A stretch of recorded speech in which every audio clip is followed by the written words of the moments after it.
வணக்கம் ஜிப்டி. திருச்சி மாவட்டத்தில் பல்வேறு இடங்களில் பட்டாசுகள் வெடிப்பதால் அனைத்து சாலைகளும் புகை மண்டலமாக காட்சியளிக்கிறது. திருச்சி மாவட்டம் இருளில் மூழ்கியதாக காட்சியளிக்கிறது. இதனால் வாகனங்களை இயக்க முடியாமல் வாகன ஓட்டிகள் மற்றும் பொதுமக்கள் சிரமம் அடைந்துள்ளனர்.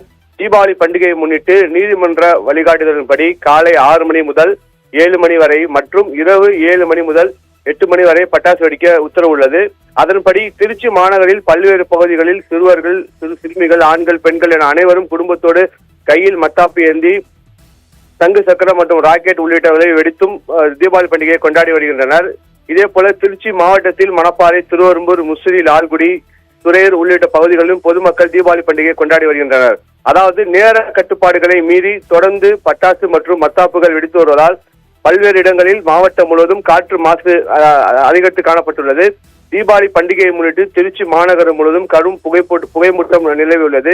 திருச்சி மாநகரின் பல்வேறு பகுதிகளில் காற்றில் மாசடைந்து பொதுமக்கள் மிகவும் உள்ளாகியுள்ளனர். தீபாவளி பண்டிகை காரணமாக கடந்த 2 நாட்களாக பொதுமக்கள் பட்டாசு வெடிவெடிப்பதால் காற்று தரம் குறைந்து புகைமூட்டம் அதிகரித்துள்ளது. குறிப்பாக சமயபுரம், திருவெரும்பூர், லால்குடி, கண்டோன்மெண்ட், காந்தி மார்க்கெட், விமான நிலையம், கேகே நகர் உள்ளிட்ட பகுதிகளிலும் திருச்சி புறநகர் பகுதிகளிலும் பார்வை தெளிவாக காண முடியாத அளவுக்கு புகைமூட்டம் காணப்பட்டுள்ளது. இந்த புகைமூட்டத்தால் மூச்சு திணறல், கண்ணெரிச்சல் போன்ற பிரச்சனைகள் ஏற்படக்கூடும் என அறிவுறுத்தப்பட்டது. இதனால் சிறுவர்கள், முதியவர்கள், ஆஸ்துமா நோயாளிகள் வெளியே வரக்கூடாது என அறிவுரை வழங்கப்பட்டுள்ளது. கிஃப்டி.